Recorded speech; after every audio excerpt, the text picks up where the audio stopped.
நம்ம எல்லாருமே கேப்டன் அமெரிக்காவை பற்றி நிறையவே தெரியும். அவர் நிறைய நல்லதும் செஞ்சுருக்காரு. இது கெட்டதுன்னு அவர் பார்த்தா ஒன்றுமே செஞ்சது கிடையாது.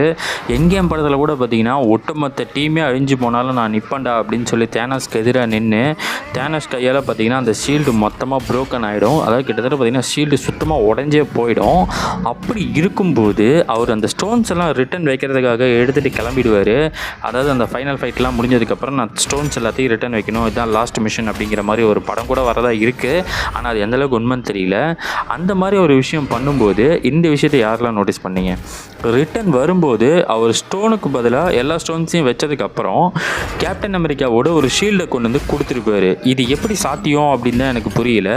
எந்த இடத்துல இருந்தனாலும் வைப்ரேனியமாக இருந்தாலும் கூட அதே கேப்டன் அமெரிக்காவோட ஷீல்டு தான் இது. இதை எடுத்துகிட்டு வரும்போது ஒரு ஆல்டர்னேட் டைம்லைன் உருவாகுமா ஆகாதா? இது என்னோட டவுட்டு. உங்களுக்கு என்ன தோணுதுங்கிறத நீங்கள் கமெண்ட் பாக்ஸில் சொல்லுங்கள். அடுத்த டீட்டெயிலில் பார்ப்போம்.